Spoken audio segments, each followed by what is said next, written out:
So you're live now. Good evening, good afternoon, good morning to all of you, and welcome to this Big Ideas in Trauma Care.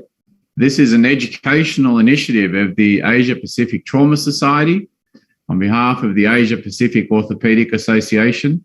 For those who don't know me, I'm Marinas Papyrus. I'm the president of the Asia Pacific Trauma Society and the immediate past president of the AOTS. And I'm a member of the AO Global Commission for Community Development. It's a real pleasure to have all of you joining us tonight for what I think will be a very exciting couple of hours talking about injuries around the knee. And we have a very high-flying and very renowned faculty today, all experts in their field that will share some of their knowledge and some of their tips and tricks and decision-making relating to some of these complex injuries which we face. We're very honoured to have Vincenzo Giordano, who'll be talking to us about Hoffa fractures. He's the Professor of Orthopaedics and Trauma Surgery at the Municipal Hospital at Miguel Couto in Rio de Janeiro. He's the AO-RTC Commission member.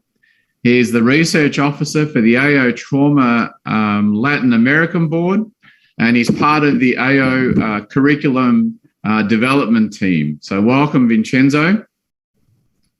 We have Therachi Apivatthakakul, good friend Therachai. He's the Professor of Orthopaedic Trauma and Chief of the Trauma Unit in Thailand, in Chiang Mai.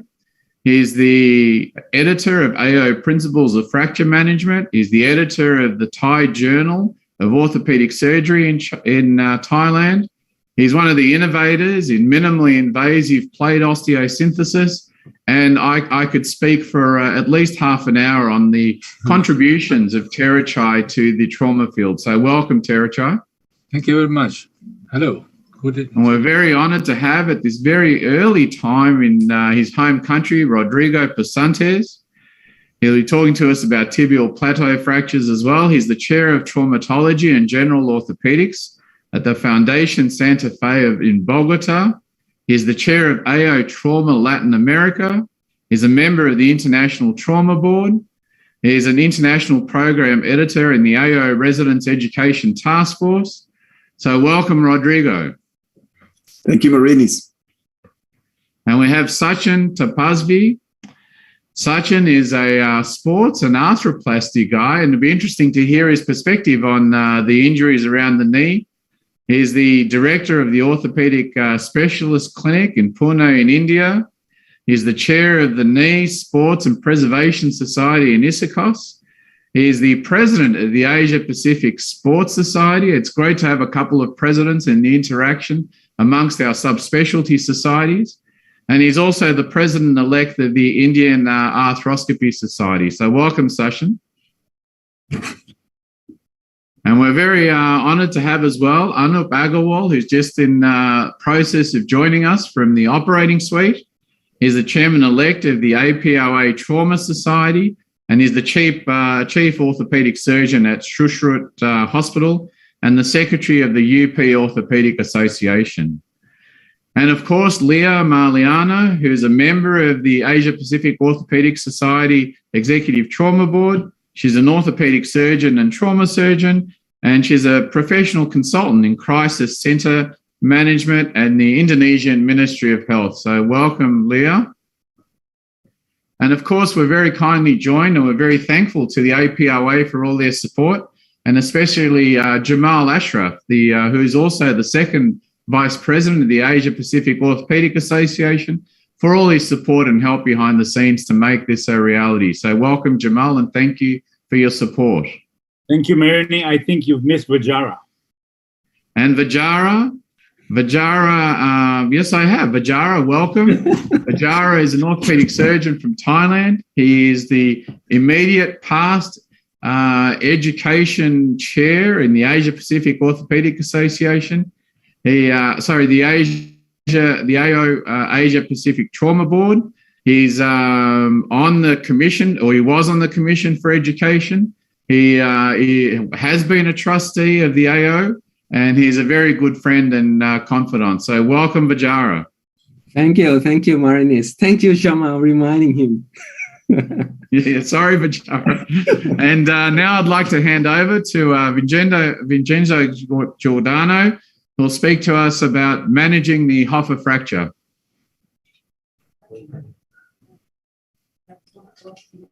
Thanks, Marinis. Thanks, Jamal. Thanks you all for the invitation. It's a pleasure to be here with my friend Rodrigo Persantez from Latin America. You know that we are working together in the board, and it's very nice to be here. So let's talk about the management of Hoffa fractures. This is my disclosure. As Marinis mentioned, I'm the current chair of research for Latin America, and I'm also a trauma consultant for Latin America for Zima Biomed. In our agenda, at the end of this presentation, I'd like you to be able to outline the current classifications used for lateral and medial Hoffa fractures, and also to understand the management guidelines according to these classification systems. A brief of history. I think it's very good to know where we came from. So the first description of this coronal fracture of the knee was done by Friedrich Busch in 1869. But actually, this was popularized by Alfred Hoffa in 1904. And this leads to Batonicek and Hammond in 2015 to suggest, instead of using just Hoffa fracture, to use the name of Busch-Hoffa fracture. This corresponds to about 40% of all distal femur fractures. 85% occurs in the lateral condyle because of the valgus of the knee. It's 4 times more frequent in open fractures. And we know for sure that as most of articular fractures, X-rays only are not sufficient for adequate diagnosis. So the TAC is necessary. Look at this case just to illustrate the need for the TAC as a complementary imaging exam. You can see for sure that there is a multifragmentary patellar fracture, but it's very hard to understand what is happening in the distal part of the femur. But as soon as we have TAC, we can see that in addition to the multifragmentary patellar fracture, you can see that also there is a coronal fracture of the distal femur. So it's very necessary in this type of fractures, in special open injuries, complex knee injuries, and complex distal femur fractures to have the TAC, because about 40% of coronal fractures occur in this type of injuries. Classifications. This injury was very nicely defined and classified by Lateral in 1978, and he took in account the axial compression in a flexed knee. Of course, the valgus is much more prevalent than the varus because of the position of the knee. We have a slight varus in our knee. And he described mostly shearing forces acting in the posterior condyle. So he described three patterns. One is a very osteochondral fragment, a very huge osteochondral fragment in the posterior part of the knee. The type 2, or the very slight, very small osteochondral fractures of the posterior part of the knee. And the type 3 is a fracture of the posterior condyle that extends into the anterior surface of the knee. You can see this is the classification of Lateral, and it's very simple and very easy to understand. But what is the problem? The problem of the classification of Lateral is he didn't take into account that axial compression can impact some part of the joint. So this was better understood and very clarified by a colleague of mine, Dr. Robson Pires, that proposed novel interpretations of the lateral classification. So he proposed with the group, and fortunately I'm part of this group, the modified lateral classification, both for lateral Hoffa fractures and medial Hoffa fractures. Let's see a little bit of this. This is the first publication in the injury, and back in 2018. This is the proposal of the modified lateral classification. So he kept the type 1, type 2, and type 3, but he inserted the type 1 variant. That means there is shear component of the posterior part of the knee joint in the coronal plane with some impaction of the knee. So this is very important because many times we have to change not only the approach, but also the positioning of the patient in order to understand and to better reduce this impacted part of the joint. Then he also proposed with a group the modification of the Lateral classification for the medial Hoffa fractures. So this is the publication last year in Lateral Orthopaedic Unfallchirurgie with Stephen Schroeter from Germany with us into type 1. That is a coronal part of the fracture, coronal shear injury in the posterior part of the condyles. The type 1C is the same injury with impacted part of the joint. The type 2 is a fracture that extends from the posterior part of the distal femur to the anterior part of the femur. And the type 2C is the same injury with a comminution and impaction of the joint.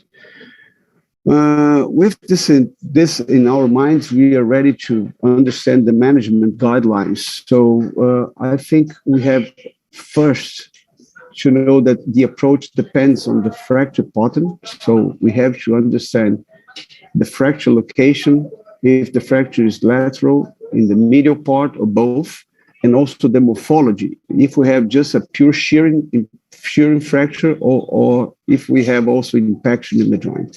It's necessary to remember the distal anatomy of the femur when inserting screws to fix coronal fractures. So remember that the lateral wall of the distal femur in this actual view has about 10 degrees, and the medial part of the condyle has about 25 degrees. The fracture location and obliquity will determine the screw orientation. So it's very important to keep the screw orientation perpendicular to the fracture line, and in very complex injuries, so just not involving the coronal part of the distal femur, but also the distal femur as a whole, we have to reduce and provisionally stabilize first the coronal component. Then we move to stabilize the rest of the joint. Of course, sometimes we can switch and change the sequence, but as a rule, in the majority of the injuries, we have to reduce the coronal part of the joint before. So let's see some cases. This is just to illustrate the steps in this multi-fragmentary complex distal femur fractures. We have to reduce first the coronal shear injury, and then we move to also to reduce the distal part of the complex distal femur fractures. Let's see some cases. This is a 35-year-old male that suffered a car accident. According to the modification of Pettis et al. Classification of Lateral, this is a lateral Hoffa Lateral type 1 variant. We can see that there is, in addition to the shear component, we can see that also there is an impaction in the joint. So we have not only to buttress this distal part of the condyle, the lateral condyle, but we also have to disimpact this intermediate fragment. So this is very important. So in this particular patient, we decided to do posterior lateral approach with the patient in the lateral position. So you can see this is an intraoperative imaging. We did osteotomy of the girdle tubercle to better understand the injury, and not only to see the posterior part of the joint, but also the intermediate impacted fragment. This is the biceps femoris and the peroneal nerve. After the reduction, we can see this impacted part of the joint with Herbert screws, avoiding metal in the joint. And this is the lateral meniscus, you can see here. And after the fixation of the coronal distal femur fractures, we have to fix the girdle tubercle because we had to do this osteotomy. And this is the immediate post-operative x-rays. And this is, after 4 months, a very nice reduction, and the reduction was kept in place with a very nice reduction of the impacted fragment. Another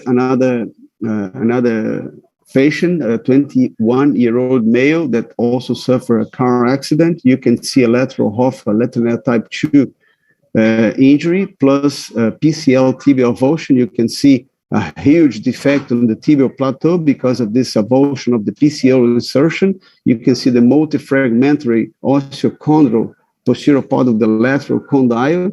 So in this patient, we decided to perform the surgery prone with this S incision, the tricky incision. You can see the biceps femur, the peroneal nerve, the saphenous-parva vein, and this is the incision. And after exposure in the intermediate or the middle window, you can see the Hoffa injury, the osteochondral fragment, and also the injury of the tibial plateau, where is the PCL insertion. We provisionally reduce this with multiple K wires. You can see this working through the lateral window. So this is a very nice incision because we can develop the lateral window, the medial window, and the middle window and the intermediate window. And this is after fixation using multiple 2/7 screws. You can see countersunk the head of the screws. And this is the immediate postoperative. And we also use a hook plate with a 1-foot tubular plate to fix this posterior part of the tibial plateau, where is the insertion of the PCL. Another case, the 40-year-old male that suffered a spot injury during a soccer play with a lateral Hoffa Lateral modified type 3. You can see there is also some degree of impact in the joint in this 3D reconstruction axial TC. This is the intermediate we decided to do in this patient as the fracture line extends from the posterior part of the condyle to the anterior part of the lateral condyle. So this is a type 3. We decided to operate this patient supine and to do a torpor approach. You can see this is the patella, medialized. You can see the shear component of the injury and the impacted component of the injury. We reduced this and provisionally fixed with K wires. Then we decided to use multiple plug screws from the anterior to the posterior part of the fracture without a buttressing here. But instead of buttressing here, as we did an anterolateral approach, a top approach, we decided to use this horizontal plate because we proved mechanically that this horizontal plate is very satisfactory to hold the reduction in place. And also we did a cartilage suture, and this is the immediate post-op. And this is the patient after 6 months with the fracture completely healed. Let's talk a little bit about the medial injuries. This is a 20-year-old male patient that suffered a firearm injury, presenting a medial Hoffa Lateral modified type 1C. You can see the projectile here, and it's very hard to understand adequately the imaging in the pattern of the fracture, but you can see for sure that there's a fracture, but the CT shows much better the fragmentation, the comminution in the medial part of the and posterior part of the medial condyle. You can see here. You can see the 3D. There is a displacement of this posterior part and fragmentation. We decided to operate this patient prone. This is a posterolateral medial approach. You can see the medial head of the gastrocnemius here. You can see the plexus here in the popliteal place. And this is the fragmentation of the fracture you can see here. And it's impossible to use plates in this type of fractures. So we decided to use multiple screws, countersink in the heads. And this is the final fixation, the immediate post-op in this patient.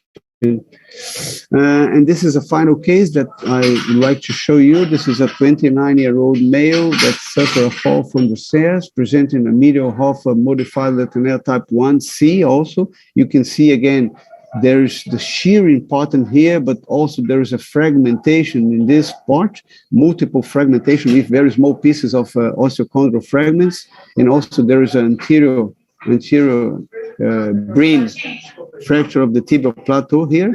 So in this patient, we decided to perform this is a top approach. So we decided to do again a top approach, provisional fixation of the posterior medial condyle fracture, and also use this device to to have some autologous osteochondral bone chip here from the lateral condyle.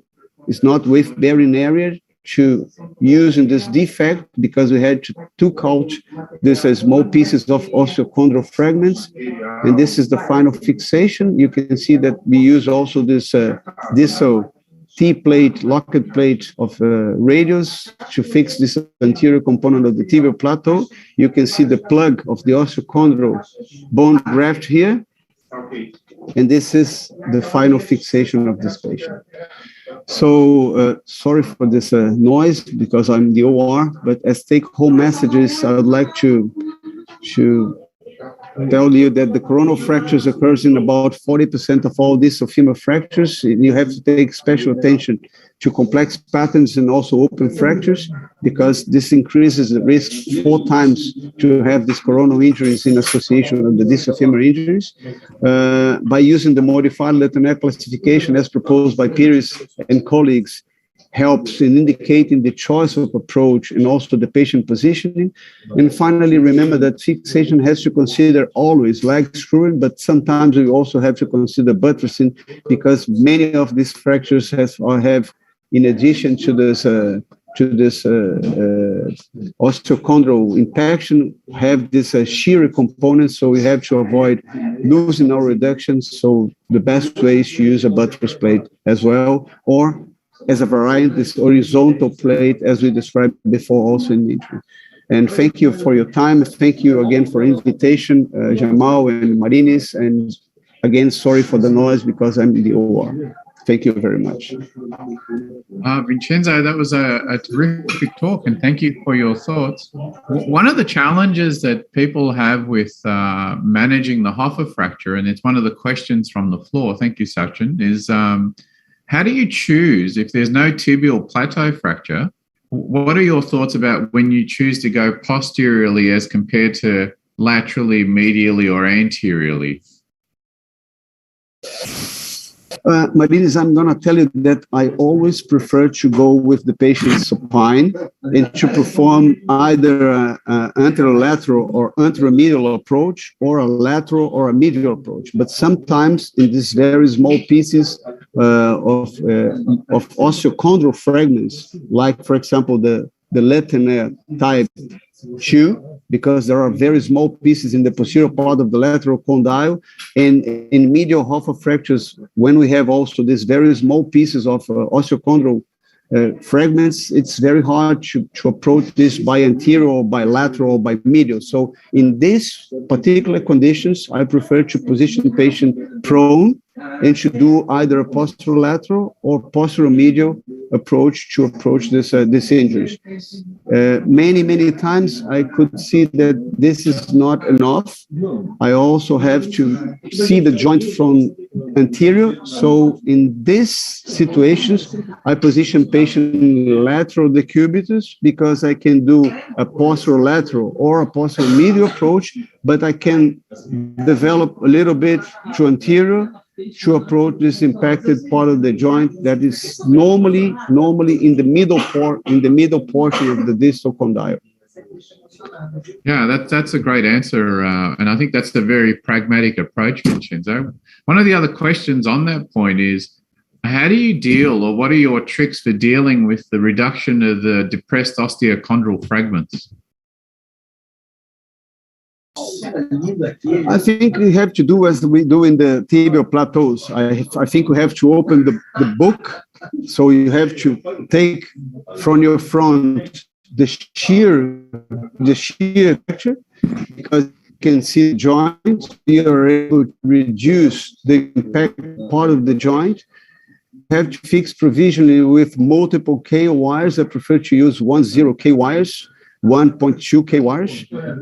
So I put this from the back to the front because there is no risk in the front. There is no structure that we have to avoid in the front.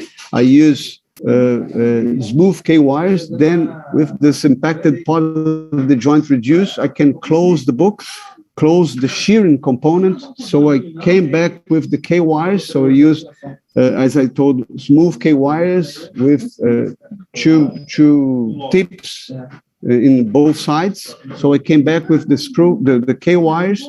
So as soon as I check with the radioscopy that the reduction is okay, and also by direct visualization, because everything is open in the joint, I'm able to do the definitive fixation. And I always prefer to use lag screws. And if I have, for example, 2.7 lag screws, very long, for example, 70 millimeters, I prefer to use 2.7 screws.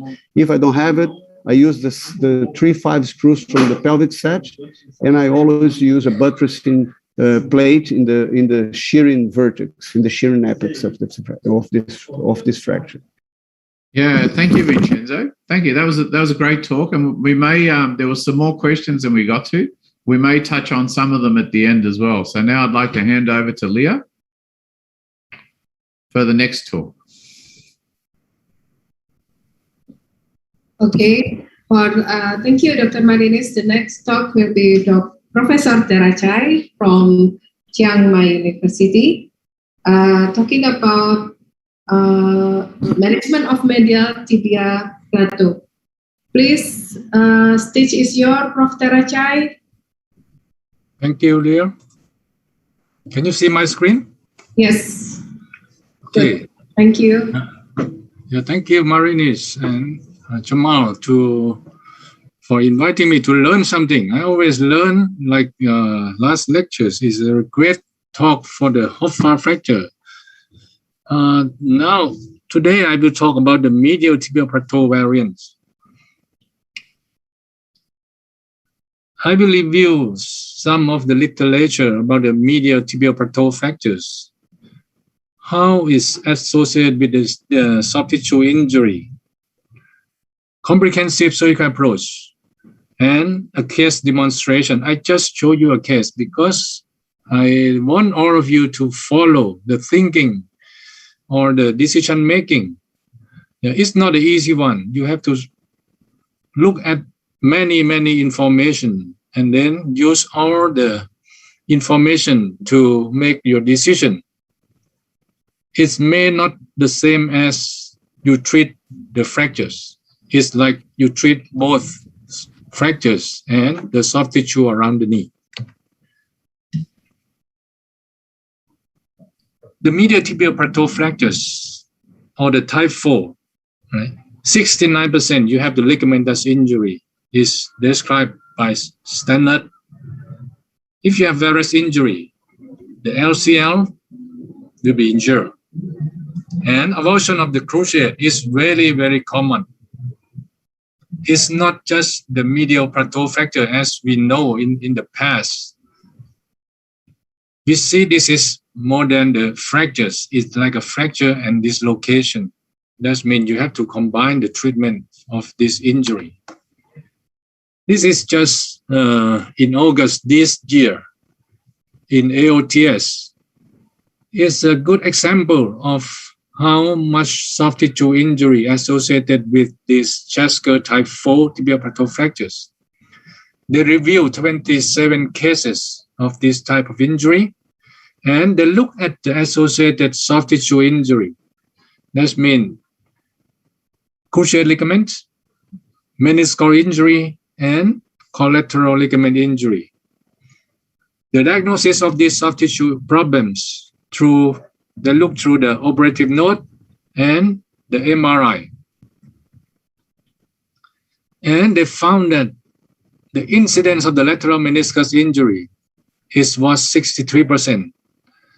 Medial meniscus is less, is about 44. This is very clear. You see 25 cases from 27 or 92% has the ACL injury. That means it's almost 90% of this injury that has the ACL. And 70% has an incomplete injury of the PCL. 63 has LCL. The less injury in this type is the MCL injury. So if you look carefully, it's not just the bone. It's all the soft tissue. It's like almost the knee dislocation injury. So from this, they conclude that this chest skirt type 4 is represent the high incidence of soft tissue injury, especially the LCL, ACL, and meniscus tear. The conclusion is soft tissue injury deserve more attention. That whenever you have the chance to repair or reattach of this ligament, you have to think about it and try to make it, because we know if you have avulsion injury, this is a good golden period to refixation or the reattachment of this ligament injury. Okay, I have this case to show you. This is 52 years old female, and I got the X-ray and the clinical from another hospital. What did you see? It looked like just nothing in the knee. If you look from the X-ray, maybe it's just the medial plateau. But if you look at the knee on the medial side, on the lateral side, it's like something more than that.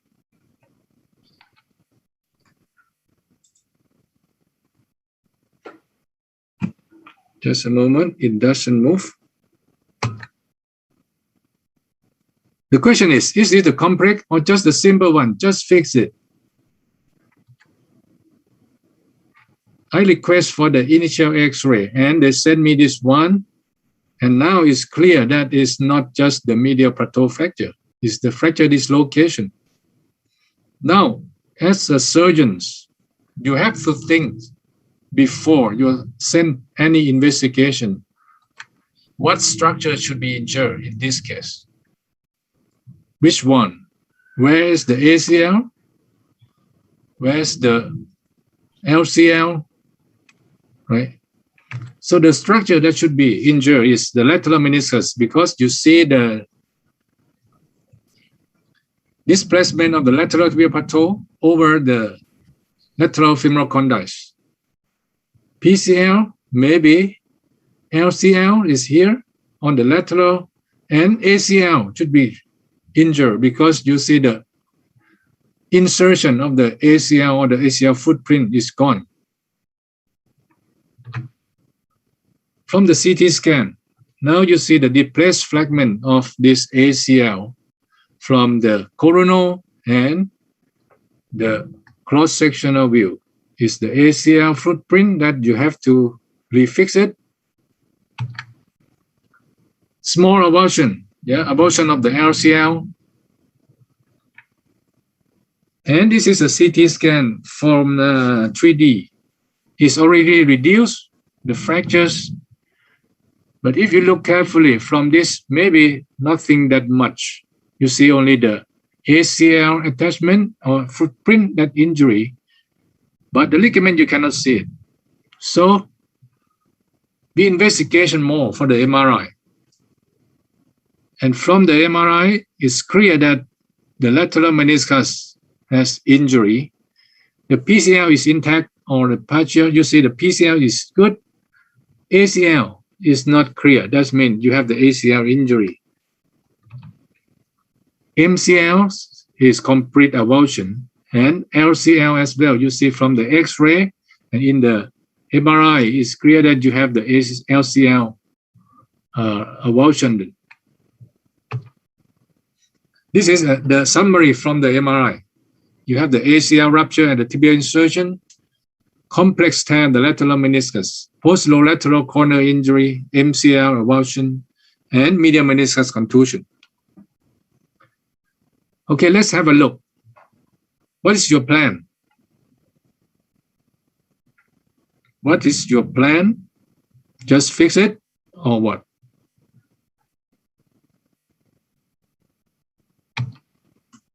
Okay, if we do like in the past, we always said, okay, we fix the bone first and then let the bone heal and we go back later to see what we can do.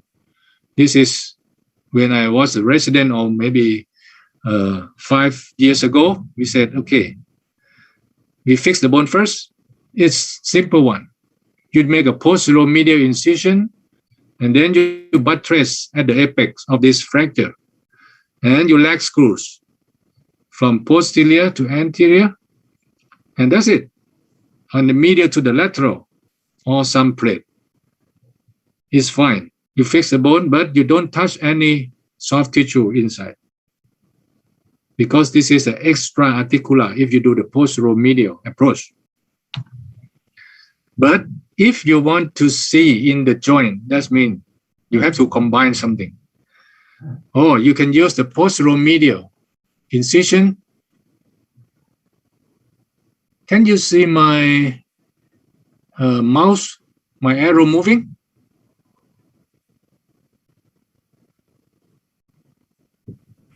Anybody can? You can see my... We can see. Okay. Posterior medial for the buttress. And you can use the same incision to do the MCL reattach. Now you have to another one. You make the anteromedial to repair the lateral meniscus and reattachment of the ACL footprint. That means you need 2 incisions. Or you use a long incision anteromedial, and then you can fix all of these structures. So your approach is changing now. You can do 2 approaches. You can do 1 long incision approach, but you have to go into the joint to see and repair the meniscus and the ACL. So I plan to use this long anteromedial incision. This is the pes ansorinus, condyles. This is an anteromedial approach to see into the joint. Now you see the anterior horn of the meniscus injury is here. This is the meniscus that you have to repair it. Yeah, we repair it first. Use sutures, but not tie the suture yet. Now this is the ACL footprint. We have to suture it and try to bring it back or re-sutures. Now we pull the ACL down and make a pull through to the tibial tubercle to reattach it. Now we reduce the medial tibial plateau.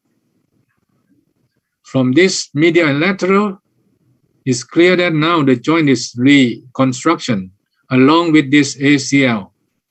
Yeah, you see the ACL around here? And the joint alignment is good.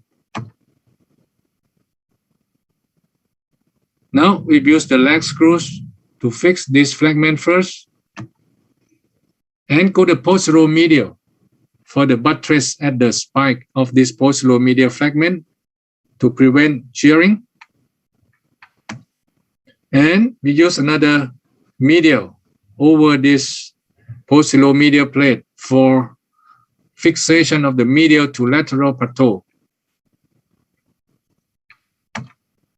And now we tie the ACL and attach the anchors for the MCL avulsions. So with this incision, you can go around on the medial and the anterior into the joint. And this is the post-op incision. You see, it's not a short one, but it can solve all the pathology except the LCL and the posterolateral corner. That's, we don't touch it now. The post-op hing knee brace for 0 to 60 degrees for 6 weeks. And I allow the patient for the partial weight bearing because the fixation of the bone is good. So weight bearing is possible, but the full range of motion of the knee should be remitted. And this is 6 months. The bone is good position, and the patient can making a squat, and the wound is good now. And this is 18 months. The function, she can jump, she can walk, she can jogging, and we test the ligament. Yeah, this is the Vajara stress test for the MCL. It's good. And Vajara stress test. Yeah, is still some laxity. Yeah. And the last one is the ACL. It's slightly laxity, and the PCL is good. It's very clear. So we do something for the ligament and fix it if possible. So the take-home message, the medial tibial plateau is not just the bone fractures. If you have to look at the initial x-rays or asking the patient, do you see the deformities or someone reduced your knee, it may not be only the bone. Aware of the soft tissue injury, both intra and extracapsular. Physical examination is very important. Some of the case or most of the case, if you want to see the soft tissue, you need not only the CT, but also the MRI. Bone fixation combined with the soft tissue repair. Right now, we think it should provide better outcome than the leg reconstructions. But in the long term, we have to look more and more in this. Sometimes we call this the total solution for the soft tissue and bone injury at the tibial plateau. Thank you very much for your attention. Okay, thank you very much for the excellent lecture, Prof. Therachai. Really changed our mind about the treatment, the medial plateau. This is the question from audience about the soft tissue repair in the medial condyle fracture. But mentioned in your lecture, ACL and also meniscus will be one step ahead with the fix the bone. But what about the PCL side or LCL? Are you doing it in the one step also with the fix the fracture, or are you wait about a month for repair the PCL and LCL? Please, Prof. Therachai. Yeah, you see, like in this case, we do a lot of this intra-articular lateral meniscus, ACL, MCL, yeah, and the bone. So for the PCL, if you have it, then I think we need another surgery, or because this is just a long time when you do the surgery. I think for the LCL, sometimes in this case, it's like avulsion. Yeah, if it's like the substance tear that you cannot do anything, maybe we do a reconstruction later. Yeah, I think it's still debate what we have to do right now. It's still not, nobody have the case loaded at that much. We have to do in the future. Maybe Sachin will, because sports will do something more aggressive than the trauma surgeons. Yeah, Sachin, can you help me? Yeah, I think, you have a point there, because many times, in such complex situations, the biggest problem that happens is that, bone always wins. You have to fix the fracture first. And many times the attachment site of your collateral ligaments or your cruciates can get compromised because of metal work. And then it becomes somewhat of a compromise trying to find a via media. One of the good things that we can do is try and do a primary repair as much as possible and do an augmentation of your repair, either using autograft or allograft, or sometimes use things like artificial suture tapes to help you try and tide over the crisis. And this is, I think, what we found to be quite a good option when we are doing primary surgery in these situations. Okay, thank you very much. Thank you, Dr. Prof. Therachai, Dr. Sachin, for the explanation.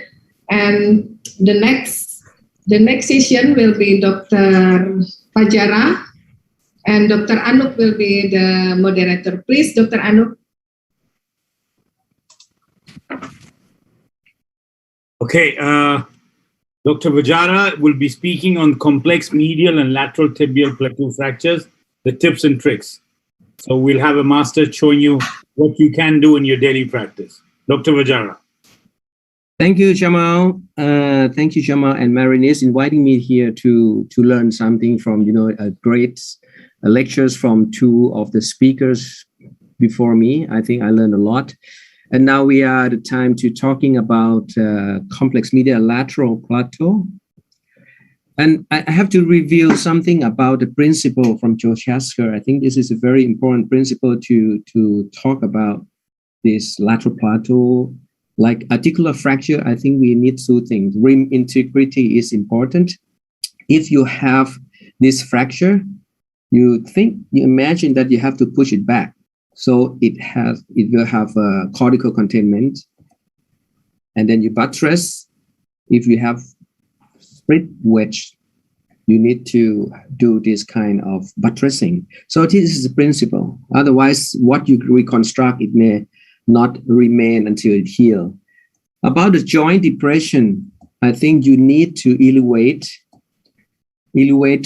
subchondral bone deep enough and cartilage in the level, temporary fix, and you have to support with something and rafting. So supporting with bone graft or bone substitute and rafting is the key.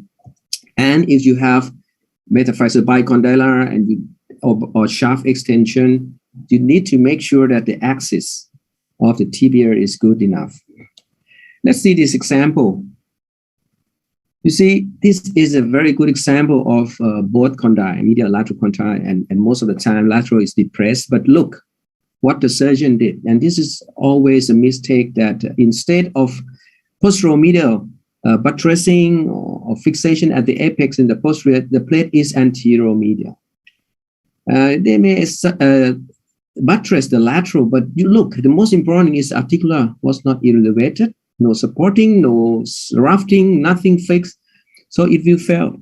So if they follow the principle, they will know what they can do. And you look at the incision is very short on the lateral. You can see by staple here. So you can guess what it will happen. And this is another example of 43 years old. Very deep. I accept that this is very difficult, very, very difficult depression. You see how many pieces. And there is some sagittal split or a coronal split of the medial plateau. And you see the lateral plateau is kind of hyperextension and extension of the fracture into the shaft. And this is what this did. And you can see that it seems like it looked okay because the posterior is not destroyed, but the hole in the lateral plateau was not elevated enough. And if you look into the CT scan, there is just only the hole and the screw.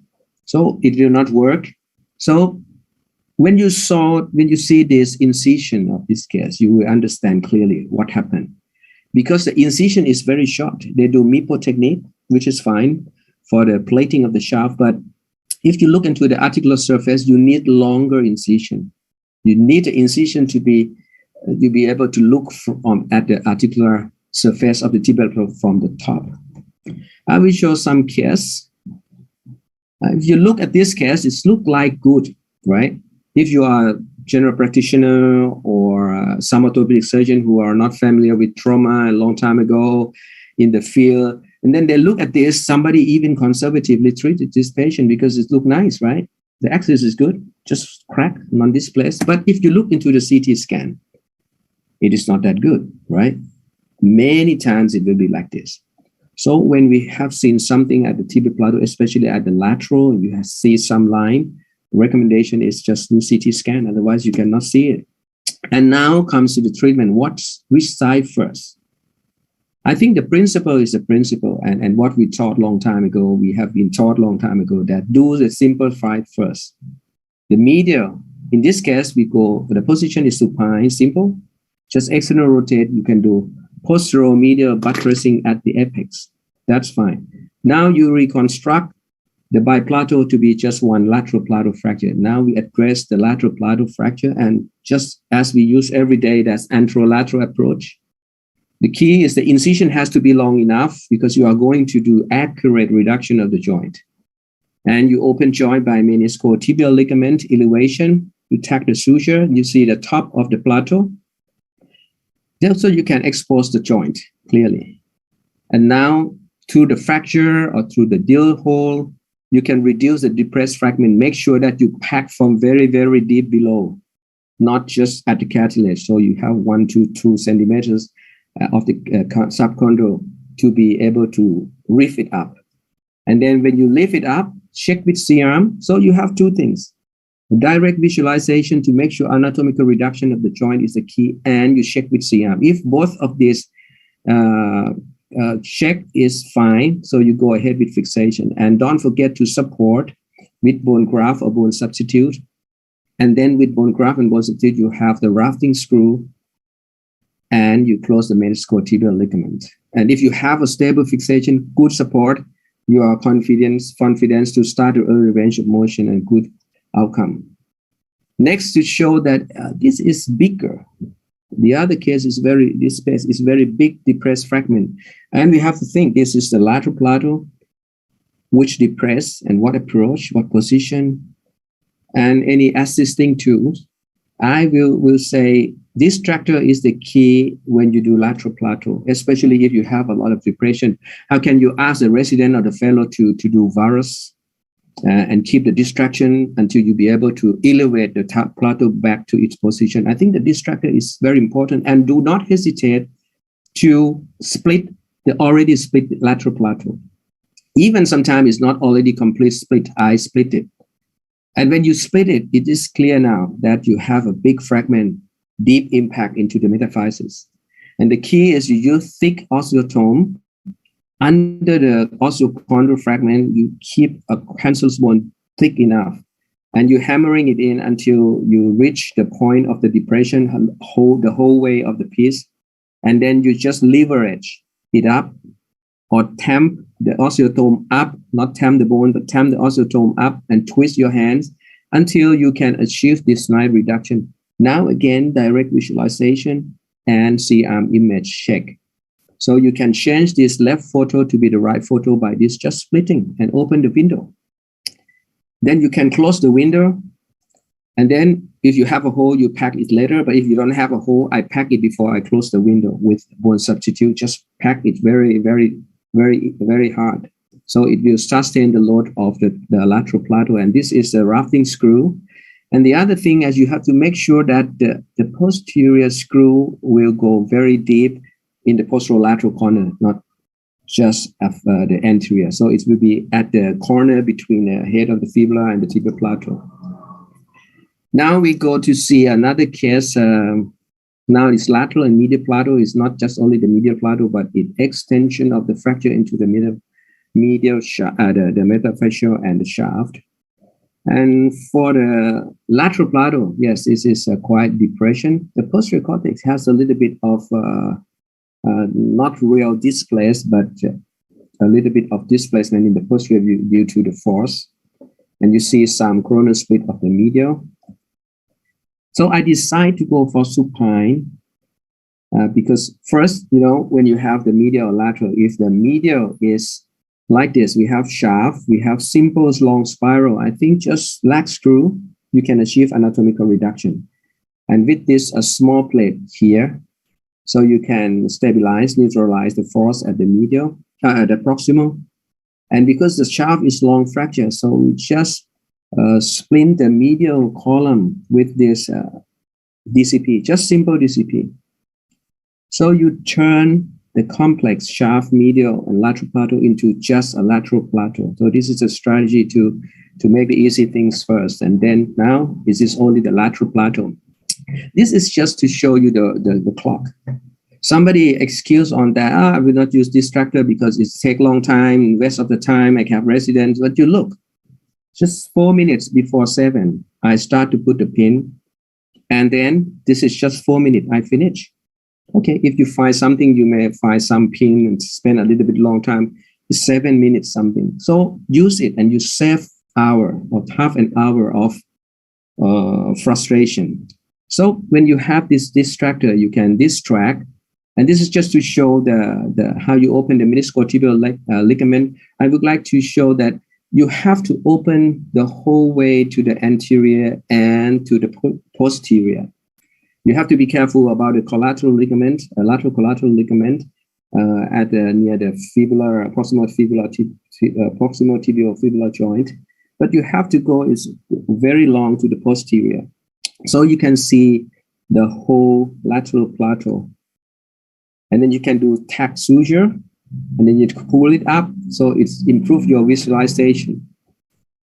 And then again, if the fracture is not displaced with this deep impact, I will not hesitate to open with osteotome, open the window. then you can see clearly what happened inside. And you do the same thing as previous case, supporting, elevation, and you are happy with the lateral Pateau. You can buttress and put the rafting screw in combination with bone graft or bone substitute, and you have this fixation finish.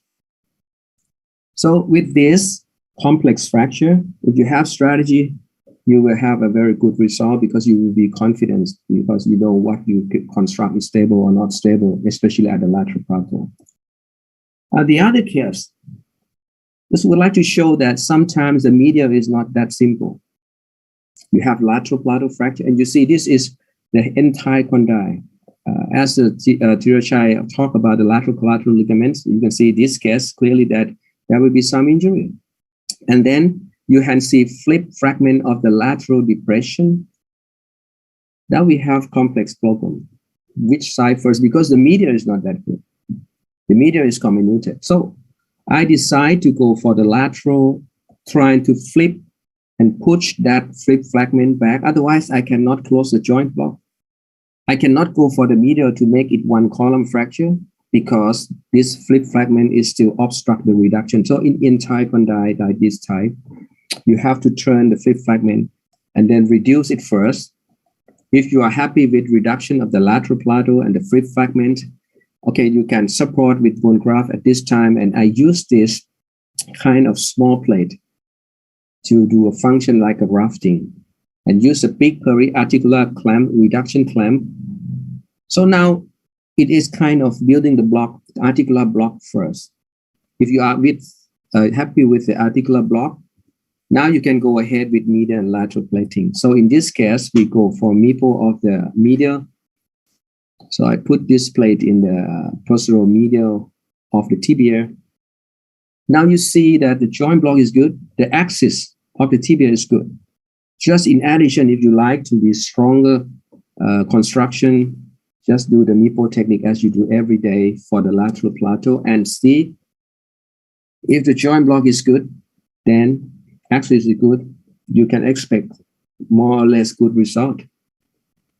And this is 2 years follow-up. Thai people, we need this kind of position when we go to the temple. Now, this is the case of 42 years old. And this is a little bit different because I'm going to show you some option of the approach from the front. Rodrigo, I think he will talk more about the posterior, so I will not touch that. So this is a medial and lateral Pateau fracture. And you look at this posterior cortex, I'm thinking about Frosch or posterolateral approach in prone, but with combination of this area. So I don't think I can put the plate and work as I like. So I decide to go for prone, yes, but I would like to see the whole joint in the posterior and posterolateral just to show the option of fibular osteotomy. Drill first, so you can reattach the fibular head better. And yes, the medial is simple. So we fix the medial and we left the lateral Pateau to solve this fracture. So you see this is a fibular head which will flip. And if you look, when you do flip of the fibular head above here, you can see the whole posterior, posterolateral and lateral of the tibial Pateau, which you have never seen before because the fibular head is gone already. I will not show the detailed technique of doing, maybe another course. And then you see when we do everything like principle of the Pateau, we close this fibula with screw, with the drill. But in this case, you have to stand by the anchor suture because sometimes the screw doesn't work in orthoprosis. And I put this because this is a posterior fracture. We just put in the breast for a while and then increase fraction later on. And this is the X-ray at 8 months. And now we call him about 4 or 5 years already follow-up. He's doing well without significant pain with active daily living. And this is the last case. This is the depression of the lateral with a long split line. Just to see, okay, I think this Frosch approach is possible. And this is just to show another option if you think this is a small fragment. And this is posterior and lateral Pateau fracture. And what will you do now? You can go for prone. But I try to use the bell plate because this is a fragment is very small to hoop around to have a cortex containment. So because the anterior cortex is not fractured, so just decide to split, open the window. Like you do fibular ostomy, or you do any osteotomy to expose the articular surface and can see the joint depression. And then when we elevate, the same thing, elevate, pack.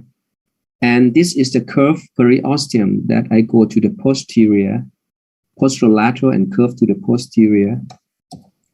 And then you put the palpate in the posterior, just to grip that small fragment. And then the KY is in the way, so you can go like pull to the other side, so you don't have to cut it. Pull the KY into the medial side and then leave it flush at the bone, so you can put any plate. And then I put the lateral plate over the bell plate and fix the other sharp fracture with this.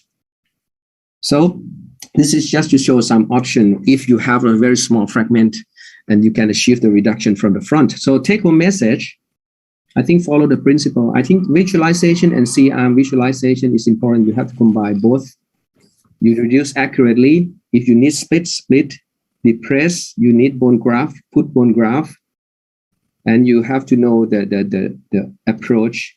Don't forget that if you have distractor all the time when you do Plateau, I think this is the key, and simple side first. And if nothing simple, joint block first and axis of the limb later. Thank you for your attention.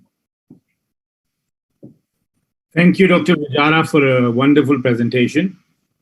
The problem with your presentations is I get scared because each time I hear you talk, I realize how much I have to learn. Oh. The questions from the audience: what is your recommended sequence of reduction when dealing with both medial and lateral in complex fractures? Yes, like I said, most of the time the medial first. So the medial has no kind of depression, simple fracture. So we reconstruct as in the case I showed. And then lateral Plateau will be just lateral Plateau split. And now it's about posterior. You need the posterior approach or not, or just anterolateral. So medial first, except if there is nothing good, joint block first and axis later. Like the last, I think before the last case I showed. Question number 2, why do you prefer artificial bone substitutes to cancellous bone? Actually, the cancellous bone is the best. And to my practice now, I work in, let's say in the hospital, which patients always demand something like, I don't want to use my iliac crest. But if you ask me, in big defect, iliac bone graft, Ortho is the best. But if you have to choose something else, so something packed in, it's easy to find, yes. One more question. How do you deal with articular cartilage loss in primary fixation stage? Oh, that is the most important. This is really difficult. I try to prevent, if it is close fracture, it will have something inside. It will not lost somewhere. If it is close, elevate from below, not touch, not go to the cartilage, to dig it deep and then push it up, direct visualize with this tractor. So you will hold every cartilage up. But if you ask me, if you lost the cartilage, if it's a small one, I just ignore it. But if it's a big one lost somewhere, I don't know. If it's open fracture, I think it's difficult now. Just supporting, we have nothing to do with this acute fracture.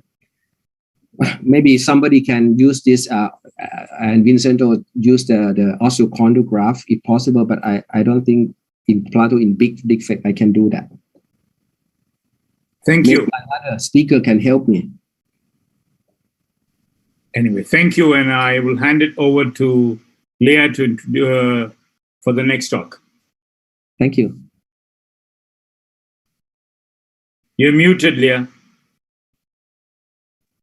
Thank you, Dr. Vajara. Thank you, Dr. Jamal. And now the next topic about posterior tibial plateau fracture and will be presented by Dr. Rodrigo Persantez. Please, Dr. Rodrigo Persantez, stage is yours. Thank you, Leah. Thank you, Marinis and Jamal, for the kind invitation. It's a pleasure to be with you. I'm going to talk to you about the posterior tibial plateau fracture, some tips and tricks, and I'm going to show you basically cases. Hold on. So these are my disclosures. I'm the chair of orthopedic trauma in the Fundación Santa Fe of Bogota. I'm the chair for your trauma Latin America. I'm a speaker for Johnson & Johnson, Stryker, and Smith & Nephew in Latin America. This is the most important slide of the whole lecture. So if you want to miss the lecture, don't worry. Just pay attention to this slide. This is the key, because these are the principles. And Vajara finishes his lecture telling you that principles are the key. So what are these ones? In tibial plateau, you get an anatomical reduction of the joint and restore the limb axis. You do a biomechanical fixation and a buttress on a column or a bridge comminution, which are beautiful examples from Therachai and from Vajara. Then you do a stage approach for the soft tissues, or take care, as Therachai mentioned, from the meniscus and ligaments, and all of this to get an early range of motion and weight bearing. So I'm going to walk you through the posterior plateau fractures with some cases. So this is a 42-year-old male who fell off a roof. He was working and he fell off a roof, and you could see here that mainly the depression is in the back of this tibial plateau. So here you have the CT scan, and you could see, especially on the right-hand side, that the tibial plateau is basically dislocated towards the back with the posterior medial fragment. And you could see there how big this fragment is, going through this big spike towards the medial side and posterior of the joint. So how do you address this? This is to show you one of the first tips and tricks. You play with your position. So on the left-hand side, you see what happens when you flex the knee. So Vajara was saying that fix some posterior medial plateau fractures using supine with external rotation. But in some of this, like this one, if you flex the knee to get the reduction, then you get more displacement. So you need, as you see on the right-hand side, a hyperextension so you get the knee reduced, the fracture reduced. And this is the first tip and trick. Here you see the position of the patient with hyperextension with a bump under the knee. So you see the leg is hyperextended, and you could see on the C-arm the two images. The one on the right-hand side of the C-arm, you will see it with the flexion of the knee, and on the left-hand side, you see with the extension and the reduction of the joint. Now you do your approach. And in this case, you see most of the fracture was on the medial side. So you go to the posterior medial side. On the top of the screen is the medial side, and you see the gastrocnemius drawing there, and the joint line in the vertical line, and the horizontal line is the posterior medial approach, like the Hoffa approach. Here you could see the sequence, and I do agree with Vajara. You start fixing with the most easy part. So I started with the posterior medial, and I found a spike, and as you see there, a very small plate with a 1/3 tubular plate, put it in there just to hold it, and then a pointer reduction clamp from front to back, and then a new pointer reduction clamp from back to front, and then a couple of lac screws from back to front. Then a buttress plate from the back, and as you see there, again, one screw in two plates, just holding there like a buttress. And this is the clinical picture. You could see a 1/3 tubular plate and a T-plate posteriorly. You see the gastrocnemius going throughout the lateral side, and all the plate buttressing this. And then you fix it with more screws, and then one screw from lateral to medial percutaneously. And you could see this is the final result, restoring the joint of this patient. And this is 1 year follow-up with the x-rays. So case number 2, this is a more complex case. You could see here, when this case was presented to me, my resident was very happy. He said, oh, here's a Schasker type 2 that I can operate on. And I said, come on, guy, take a closer look at this one and look at the back. And you could see here on the back how the whole back is completely destroyed. Now, if you take a look at the CT scan, here you see on the 3D that the most important part of this fracture is posteriorly. So we decided to put the patient in a floppy position like Confeng described. And in this case, I always draw like a reverse L. I started with the vertical component with using the Hoffa approach. And if needed, I extended with a reverse L just to go posterolateral. And also make sure that the knee that the hip joint had a good external rotation in case, like in this one, you need an anterolateral approach to put a plate in the front, then you make sure that you have an external rotation of the hip. Otherwise, you need to put it first prone and then turn it out supine. So here you could see the first part with the Hoffa approach in the patient in prone position.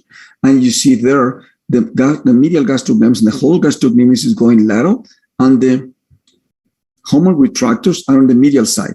Be very careful with this humeral retractor, the most proximal on the medial side. You have to put this above the fibular head, because you put it below the fibular head, you're in risk of damaging the vessels. So be very careful with the more superior and medial and lateral, humeral retractor to be above the fibular head. Here you could see coming, as Vajara showed, from front to back, and coming from medial and posterior to lateral and posterior, trying to elevate the joint, and the same tips and tricks that Vajara showed you, getting the K wires from medial to lateral and lateral to medial, and then in this case from back to front. Here you could see the clinical picture with the K wires and the big hole that we have right there in the back. Here you could see the hole. And I use mini plates that are flexible to make sure that I can buttress the whole thing. Take a look at the plate on the posterolateral side. This plate has this. You see the other two are almost vertical. This one is oblique, and the main reason is the medial gastrocnemius is pushing you towards the medial side. And in this plate, you wouldn't see screws on the top of this, because if you want the screws, then you have to extend the approach and do the posterolateral window to get the screws from back to front. I will show you a case later on. But in the other two places, you can put some rafting screws. And here you could see the other tip and trick that I use is get a very good intraoperative imaging, a good AP and a good lateral view, so you can see the reconstruction. Here you see the clinical picture with all the plates. And then we put a plate from the anterolateral to get a better support. And here you have the immediate postoperative x-rays and just the CT scan of this reconstruction of that patient. And here we're going to see case number 3. This is another one. So you could see, and the same as you, Vajara, you show a case that it seems simple, but if you take a look at the lateral view, you see that mainly is the posterolateral corner right there that is impacted. Here you could see that the joint is destroyed in the back, right there in the axial coast. And these ones are very important. And this, I thank Vincenzo, because he showed me a very nice paper where you could see that he wrote it actually, that you could see here that the wall in this left, in the bottom left, you see that the wall is destroyed. Therefore, you need to approach there and get not only a buttress, but also to reconstruct the whole joint. So here you could see the 3D CT, and you see the impaction, very similar to what Vajara showed you, but in the back. Here you see the patient with a fresh approach.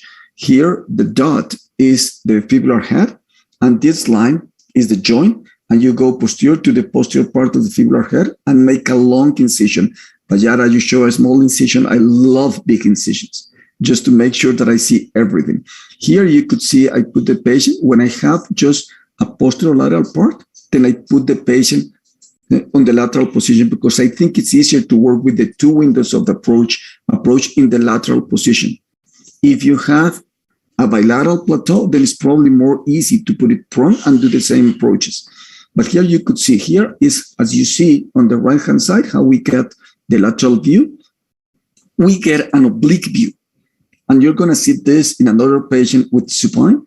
Here you see that you could see on the right-hand side the whole proximal tibiofibular joint. And if you see the proximal tibiofibular joint, the part of the joint of the tibia that you're seeing is the posterolateral corner.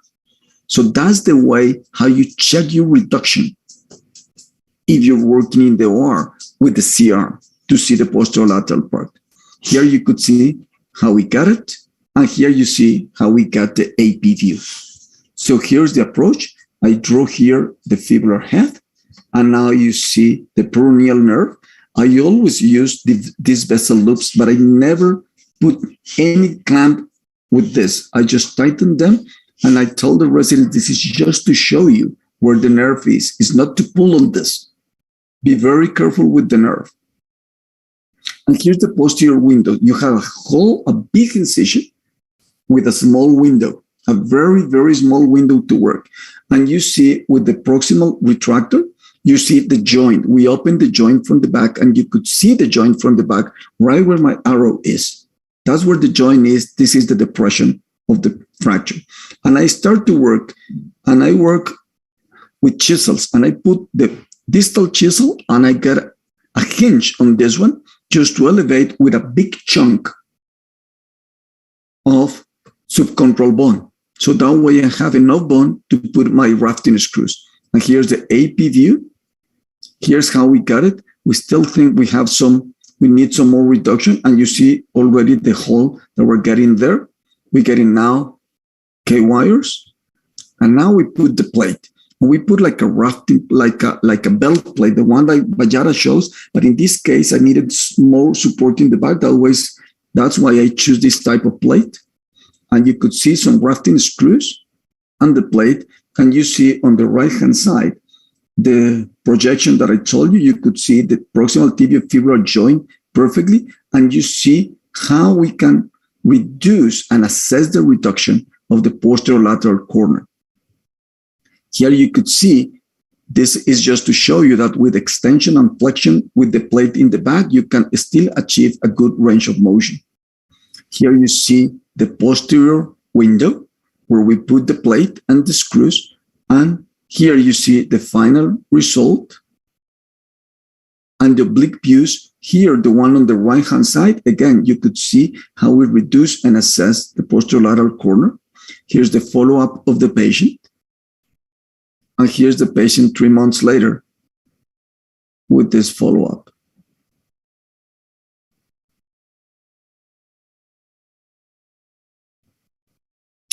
Another case, which is very similar to this, you could see this extension distal to the shaft, and you see basically nothing here. But if you take a look at the lateral view, you see the depression on the posterolateral corner, and you could see in this case that the posterior part, the posterior wall is intact. As you see on the CT scan, especially in the axial cuts, we have a wall, a contained defect in the back.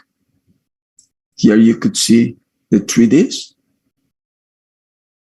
So we decided in this case to go supine and try to get a percutaneous reduction. This is how we draw the whole thing, just to make sure that if we need to go to an approach, we have all the exposure.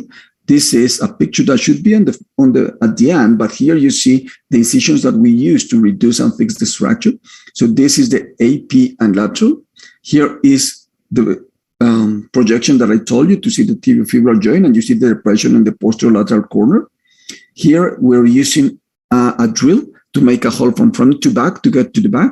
And we're trying to do a balloon plastic technique from the spines, but here we tried, couldn't get it in the right way. So I decided to go with something like a screwdriver to the back. And here we're injecting some bone graft substitutes, but here you see the sequence of the reduction.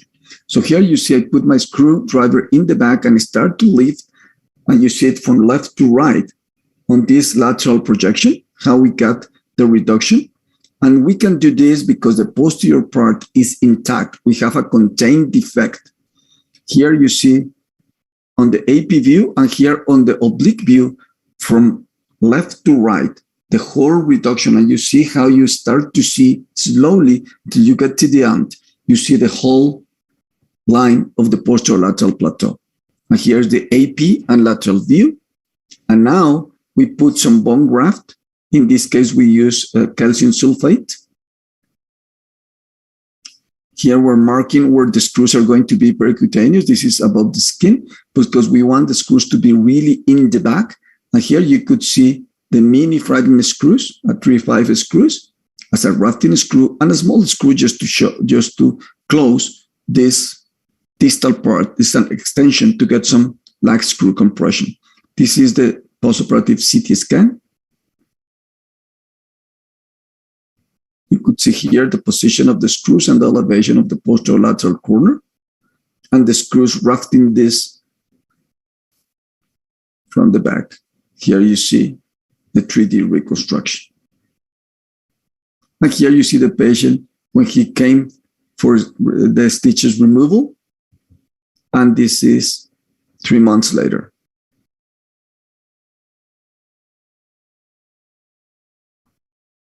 The last case, this is a different one. This is also had some on the anterolateral part, and this is an 87-year-old lady, and this is the CT scan, and you could see that it has some posterolateral fragment that I need to address at the same time.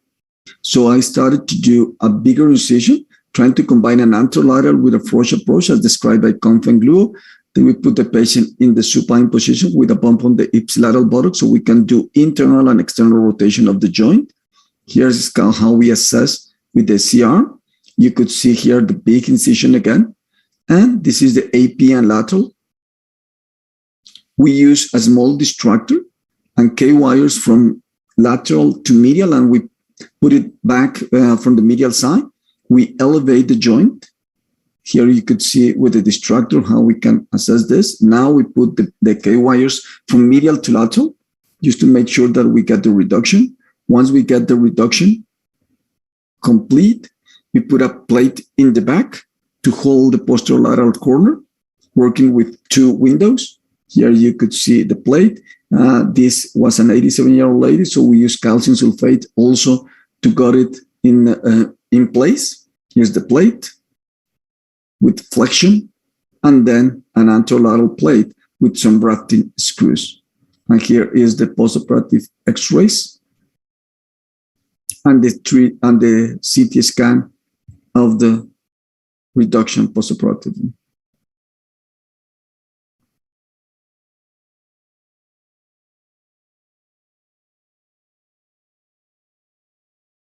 This is the 3 months follow-up and the 6-month follow-up. So in summary, what I told you is, regardless of where the plateau are, you have to follow these principles to manage them. Get an anatomical reduction of the joint, restore the limb axis, get a biomechanical fixation, buttressing the columns and bridging the comminution, get a stage approach for the soft tissues if they are in bad condition, and assess the meniscus and ligament in order to get an early range of motion and wide variant. Leah, thank you very much for your attention. Marini, Jamal, thank you for the invitation. Thank you very much for the very excellent talk, Dr. Rodrigo. Okay, there is some question for you. The first question, with your complex injury involving to the posterior lateral corner of the tibia, do you look for the superior tibia fibular joint instability, and what's your strategy? Then if the superior TF joint is unstable. Please, Dr. Rodrigo. Yeah, I checked that. I don't see it that often. I have seen it a couple of times. And what I did, and I don't have any evidence that it's good or bad, is I treated similar to what we do with the distal radioulnar joint. So I put a K wires from the fibula to the tibia and hold it there for a couple of like 6 weeks, and they took it out. But I don't have any experience. I have seen that twice, happens to me, and in very complex injuries. I don't know if Therachai, Marinis, Vajara, Sarachi have any experience with this. Okay, thank you. And the second one, for placing posterior plate, incising the pes anteriorus is recommended. It's funny, and I'm going to make fun of Sachin, because my partners from the sports medicine, every time I do it, they look at me and they said, "Oh, you're going to cut the pes anteriorus." And I say, "Come on, guys, you take it out for the ACL reconstructions." But to tell you the truth, I try to preserve it most of the time. I dissect it underneath them and slide the plate, and I play with this. If I'm in really, really trouble and I cannot do it, then I cut it and I try to suture back. That's what I do. Okay, thank Some you. comments. Yes, please. Yeah, I think I can we can preserve around, I think 90% is possible to keep it. But the problem is when you do the posterior medial, you flex the knee, you relax the pes, and then you have the space to work on. This is a very easy one. You can go anterior or posterior to the pes. But the problem is when you reduce the fractures, you have to extend the knee, and then the pes is tight at that position. So when you dissect and you reduce, it's just one shot that the pes will be tight. That's mean in the extension. Like Rodrigo mentioned, when you extend the knee, almost everything is almost reduced. Yeah, that's my point. Thank you. Thank you for the trick and tip, Professor Therachai. And thank you for Dr. Rodrigo. And then next ones, I will hand out to Dr. Anup, right? The next talk is going to be by Dr. Sachin Tapasvi. And he'll be speaking on the plateau fractures with PCL and PLC injuries. Okay, thank you so much. And thanks for this opportunity, the chair of the trauma session, and Jamal and all my esteemed speaker. So I think when I got this real topic, I kind of felt like Joe Biden, because I was wondering what the 40% of all products coming into the United States of America on the West Coast go through Los Angeles and what am I doing here? Is it Long Beach? Long Beach, thank you. This is kind of what I felt is like, what am I doing here in the august presence of these fantastic speakers? We're discussing on trauma, and what's a sports surgeon like me doing in this particular scenario? But I think if you look at what it is, we're all looking at giving good patient care, and ligament injuries are common occurring with tibial plateau fractures. So way back ago in this particular series that was presented in CORR almost about 20 years ago, they looked at around 40 patients. Of them, 19 had a primary repair of their ligaments, 20 had a delayed repair. And what was really important to understand is that if you don't tackle these injuries in the primary scenario, you will end up having a more poorer outcome. And this poor outcome is going to be residual instability. And this residual instability is a definite cause of for poor gait, poor function, and they really don't feel good. So what exactly are we looking at? And this very good paper that was published out of the HSS looked at the MR analysis of about 103 patients. 99% of them had some form of soft tissue injury. And the injury that we're going to be discussing today is going to be the injury to the PCL and the posterolateral corner. So we're going to be talking about injuries to the lateral meniscus and the capsular separation, which are present in over 75% of all operative tibial plateau fractures. The lateral collateral ligament is injured in almost about 30 to 50% of all these tibial plateau fractures. The PCL is injured in about 10 to 45% in varying forms of severity.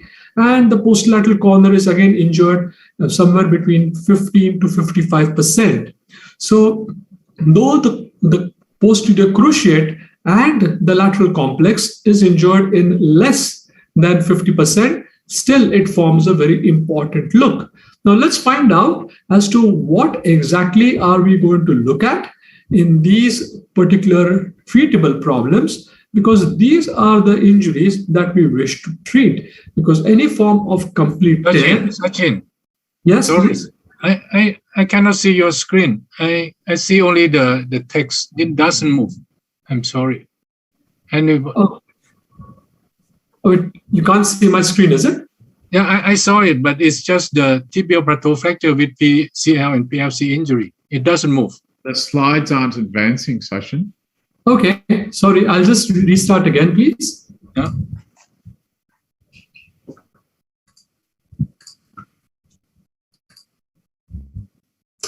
Is this a bit visible now or still? Hang on for a moment. Sorry about this.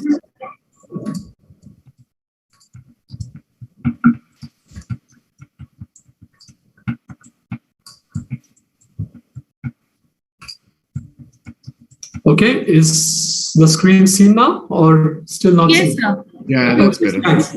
Yeah. So as I was discussing, I mean, if you look at this paper that was published, in about 2005, the important injuries that we need to address are essentially going to be injuries of the PLC and the PCL. And the important injuries that we need to look at, which require primary surgical treatment, are going to be injuries which involve complete tears or complete capsular separations of the structures of the PCL and the PLC. If we break these down into further classification as per the Schatzker classification, what we have now is that the Schatzker type 2 were more common in their series. And if we look at the treatable problems that need to be fixed, the lateral meniscus tear and the capsular separations, well, they're more commonly seen with your Schatzker 1, 2, 4, 5, and 6. The complete lateral collateral ligament tear is more commonly seen with the Schatzker 4. The PCL footprint avulsions and the PCL complete tears were more common with the Schatzker 1 and the Schatzker 4 in their particular CD. So whenever you see a Schatzker 4, I think it's important to proactively look for a complete tear of the PCL, which becomes very important. And the footprint avulsion, which is a soft tissue injury, would be seen more commonly in the Schatzker type 1. And lastly, when we look at the popliteofibular ligament and the posterolateral corner, it's almost all these Schatzker classifications patterns except the type 3 are the ones wherein we may get these issues. So what exactly does this tell us? This tells us that... not advanced again. Sorry. Oh, really? Yeah. Oh, God. It's just the same one. Oh, gosh. Okay. Oh, God. Completely sorry for this. I really don't know what's happening here. Let me just... Why is this happening?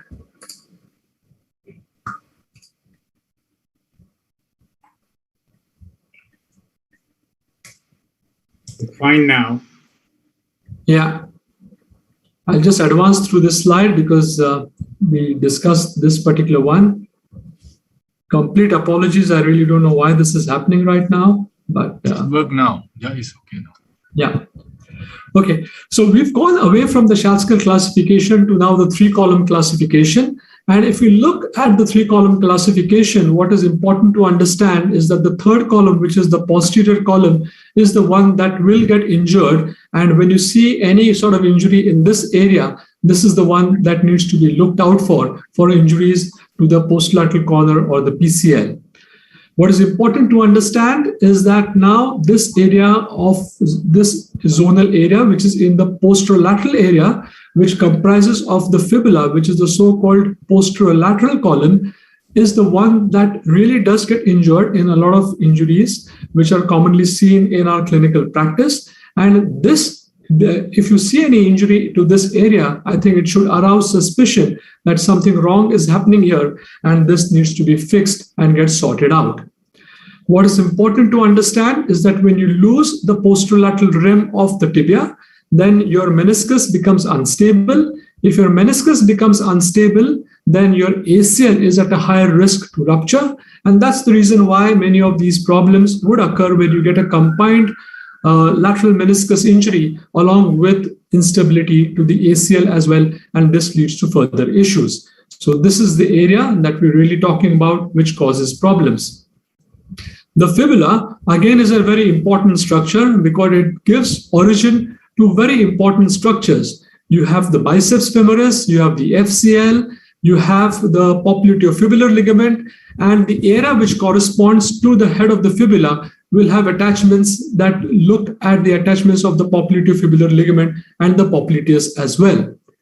So the structures which form the so-called FCL popliteus complex are really located in this posterolateral zone area per se, and the functions of the lateral collateral ligament are to provide varus restraint and external restraint at low flexion angles. You have the popliteus muscle, which is going to provide you external restraint in high flexion angles, and you have the popliteofibular ligament, which is going to provide you secondary external rotational restraint in high flexion angles. In addition to this, you have the biceps femoris, which is the strongest external rotator of the knee. So it is going to provide you restraint against internal rotation at the level of the knee joint. And all these three structures are important when we look and deal with injuries in this particular area. So what happens when this area is injured? Not only do you get lateral opening, but you also get abnormal rotational instability. And this rotational instability, if it is not treated, may lead to problems and may lead to issues with the patients having good functional outcomes. So again, the insertion points for the FCL, which is on the anterior and distal part of the fibula, and again, near the lateral femoral condyle, at the level of the lateral epicondyle. You have the popliteus, which inserts and continues into a musculotendinous junction. You have the popliteofibular ligament, which will attach posterior and proximal to the tip of the fibula. And you have the biceps femoris, which attaches at the tip of your fibular styloid. And whenever you have an injury in this so-called posterolateral or posterior zone, which is present on your three-column concept, you have an injury to these structures that has to be picked up very efficiently and elegantly and has to be tackled at the same stage. The fibula, again, we tend to dismiss this so-called arcuate sign. One example here of a patient having injury to his medial tibial condyle and showing an arcuate fracture as well. If you leave this or if you dismiss this particular injury, then you're more likely to have a poorer outcome in the form of residual laxity. Arcuate fractures, of course, need to be fixed primarily. And this is one such example. What you see is the arcuate fracture to the right of your screen. The femur is to the left. And then this is being fixed with the help of a stainless steel cerclage wire loop, thereby restoring the tension on the biceps femoris and the other insertion structures. A variation of this arcuate may be a peel-off injury, and that's why they need to expose the lateral aspect of the tibia properly. If you can get sometimes a peel-off type of an injury, wherein the whole insertion on the fibula is peeled off along with the meniscotibial component, and again this needs to be fixed with the help of a couple of strong sutures which are placed in a pull-out manner. What is again important here is to diagnose your posterolateral corner instability, and of course inspection may give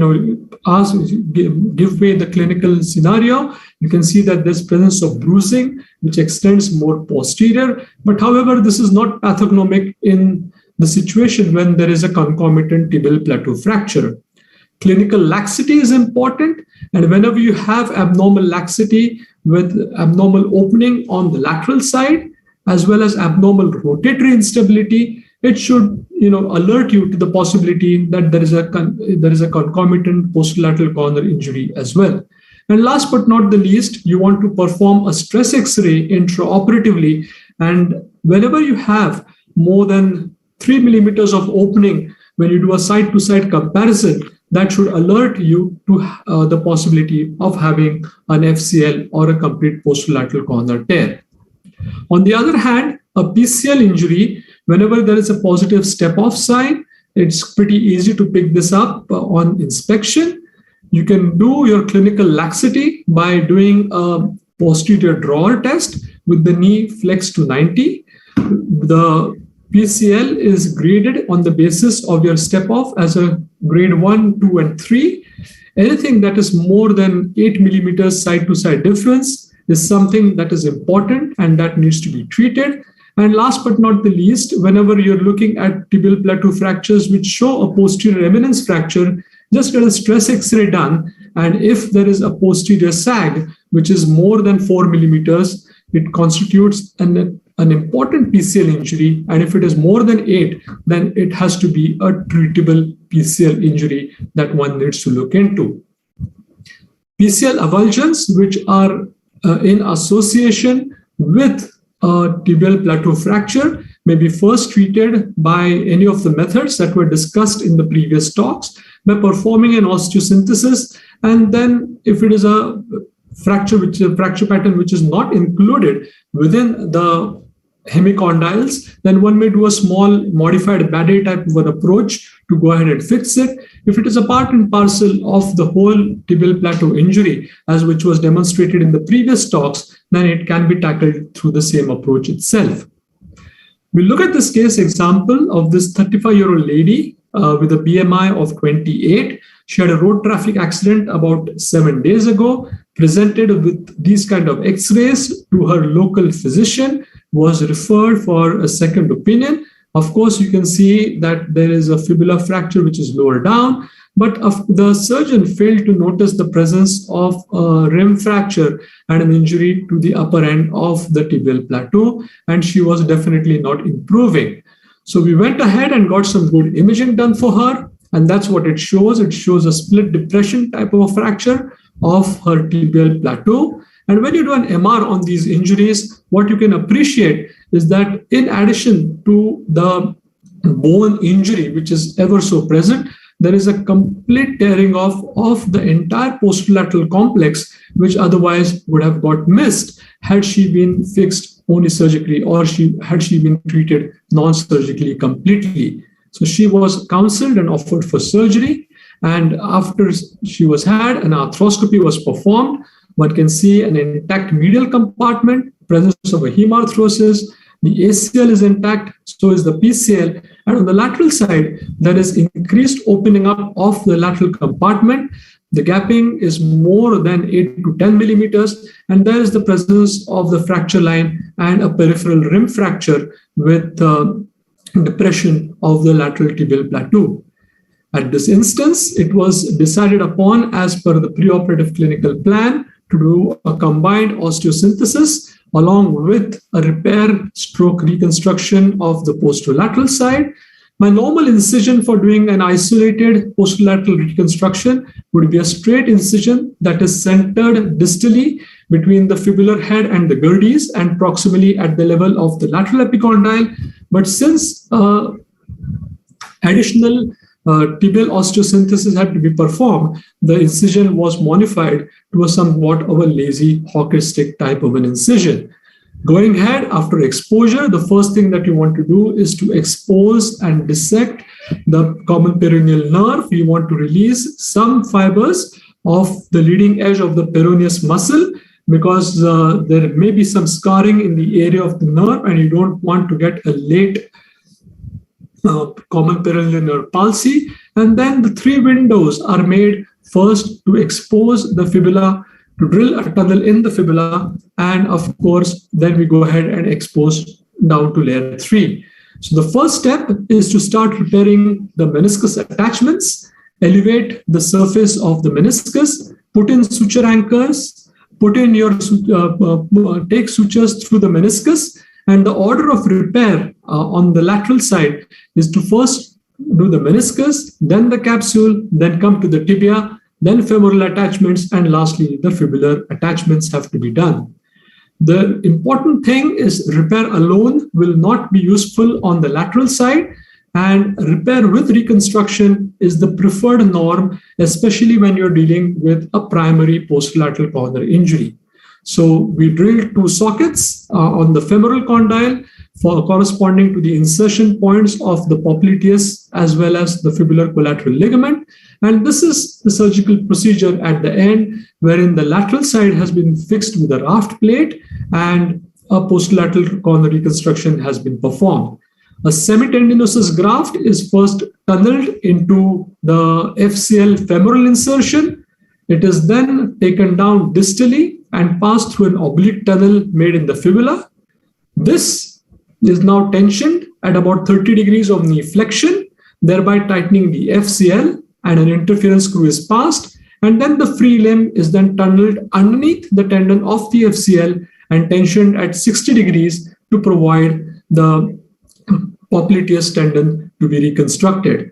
So you do a primary repair, and then you go ahead and perform a primary PLC reconstruction at the same time as well, which will help sort out your problems on the lateral side. And this is exactly what we've done. What I'm pointing it out now is the graft that forms the FCL, then passage through the fibula, and then the popliteus at the end, and then the whole soft tissues are then repaired back to its originality. This is how it looks at the end of the procedure. These are our post-op X-rays, and what one can demonstrate here is the screws for the FCL, the screws for the fibular FCL, and the screw for the popliteus, which tell us that the whole posterolateral corner has been restored and the rim fracture and the depression has been elevated, and she's had a complete osseous plus ligamentous stabilization. When these come late, what do we do? I think when you look at late presentations of instability following tibial plateau fractures, you have to first treat the bone. So any form of coronal or sagittal plane malalignment has to be treated first, followed by ligaments, then menisci, and then cartilage. Here is one such example of a patient who had a bicondylar fracture.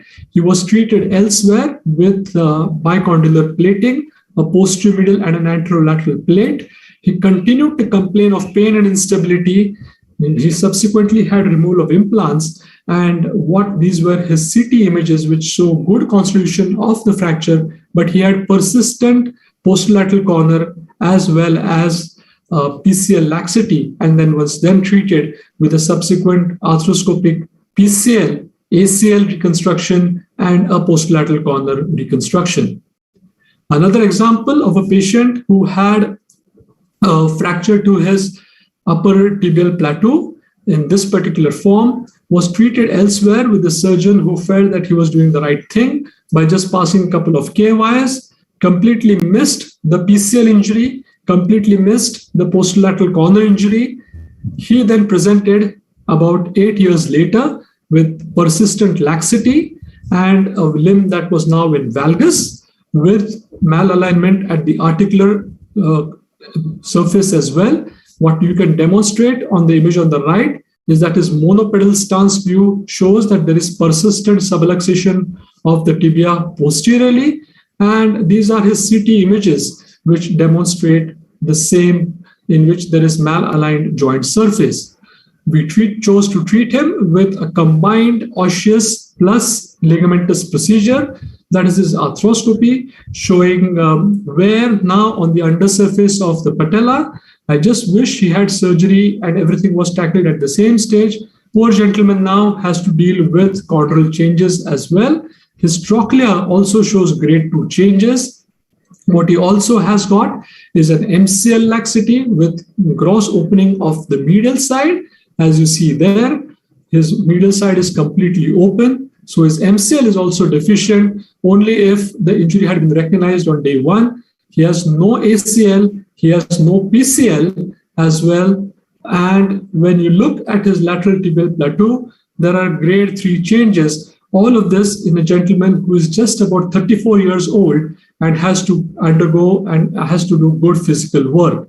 So these type of injuries do pose a challenge. You need to start restoring them. Only if you were able to sort of deal them acutely, no one would have had to deal with such kind of problems as they present at a later date. He was treated with a single stage lateral open wedge distal femoral osteotomy with bone grafting and a concomitant PCL and MCL reconstruction using autograft. I used the peroneus longus in a 3-strand form for his PCL, and he uses ipsilateral hamstrings for reconstructing his MCL. So I think what is important to understand is that trauma surgeons and sports surgeons can work together. I think it's no longer the bull and the ox story. And with this presentation, I think probably trauma surgeons would realize that some of the sports surgeons may not be as good as them, but probably can match their standards, maybe to some extent that they find acceptable. Thank you once again for having me over in your session. It was indeed a great pleasure to sort of speak of some of the views which I felt are important and have both of these fantastic specialties merged together to give our patients a good outcome. Thank you once again.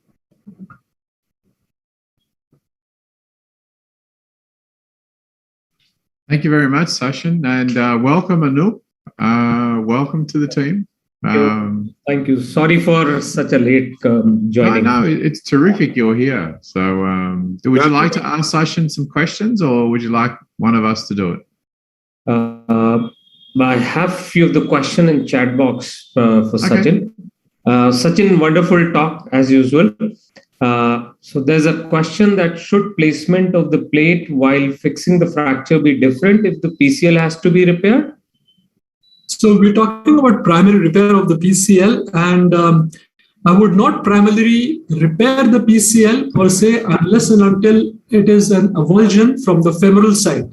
So if it is a femoral peel-off lesion, which is usually a combination if you have an MCL, PCL, as well as a lateral tibial plateau, somewhat of a valgus type of an injury where the lateral tibial plateau undergoes compression and the MCL gives away and the PCL comes off, then of course I will fix it with the help of a couple of suture anchors and then the plate is out of question.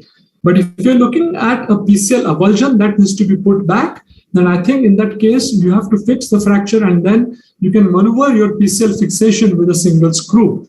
I would not do a primary PCL reconstruction if I'm dealing with a situation where there is a concomitant fracture, which is like a KD5 type of an injury. In that case, I would primarily split them in a PTS brace, which takes care of the posterior sag. And then once things are settled and the patient is a lot more better, then one can remove selectively a couple of screws and then do a formal PCL reconstruction at that stage. Perfect.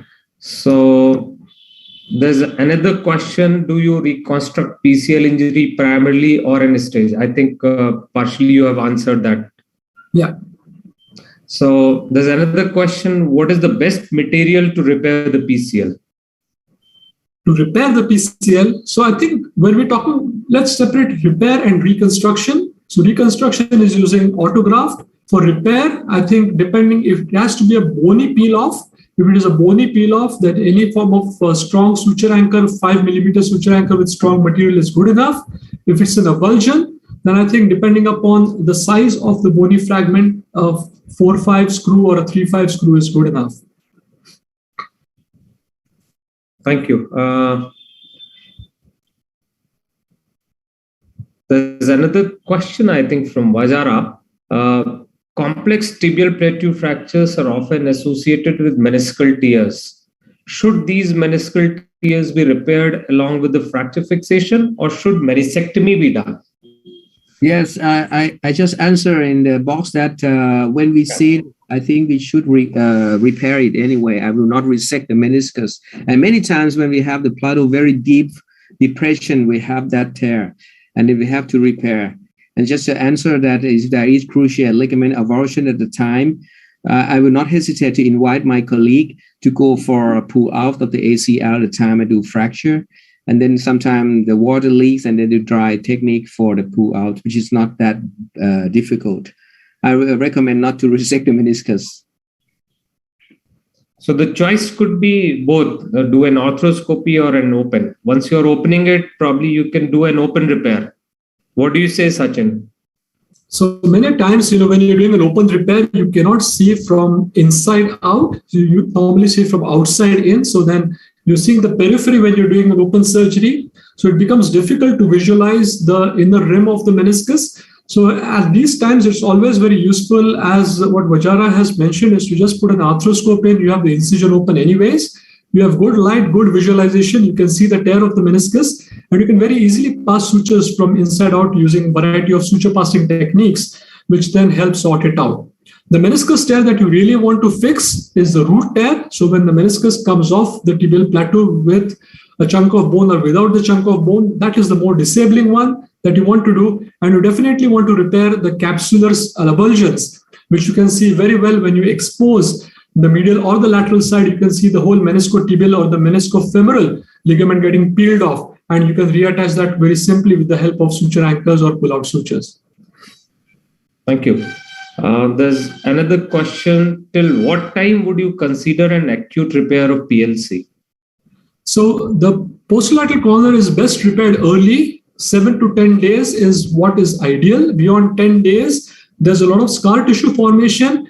And once there's a lot of scar tissue formation, the period between 10 to 20 days is a bit critical. because scar looks like nerve and nerve looks like scar. And that's when you start making a lot of mistakes and you can go wrong. So if you want to reconstruct primarily, try and get to it within the first 7 to 10 days. Beyond 10 days, don't bother repairing it unless and until there is a bony avulsion or you have this peel-off lesion. Just leave the posterolateral corner as it is and do a reconstruction of the posterolateral corner, and that will take care of everything. Sachin, would you do it within 24, 48 hours, or would you like some of the edema to get settled down and then go in? So again, bone always wins first. So depending upon the time that the bone fracture has to be fixed, that is the time I would have to go in as well. So if the soft tissue has got blisters, it's not good, and for whatever reason we have to wait for 7 to 10 days for the skin to settle down, that is the time we have to do it. If the skin condition is good and it's getting fixed within the first 24 hours, try and repair and do everything in the same go, because day one surgery is the best. You don't want to keep coming back over and over again in multiple stages, because that just starts taking a toll on the patient's recovery. Perfect. Thank you. Sachin, in trauma, we like to get the knee moving very early in the piece. So quite often we augment the ligament repairs because the tissue is a little friable. Yeah. Do you practice the same, and what augmentation devices do you use? Yeah, so I think thanks for that question. One should always augment the repair because you don't want your primary repair to fail. So on the lateral side, I would do a standard hamstrings posterolateral corner reconstruction. On the medial side, if I've repaired the MCL, then I'll use some sort of strong tape and fix it both in the femur and the tibia. And that takes care of the augmentation on the medial side as well.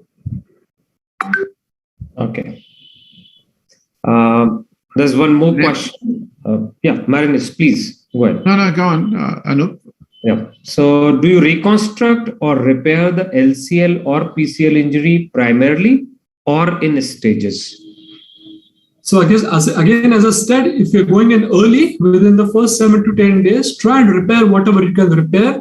Start from zone layer 3, do the meniscotibial ligaments, repair the capsule. Those are things that you can repair. If there are any avulsions, reattach them, and then add an additional reconstruction on top of that, because the results of repair alone are not that great.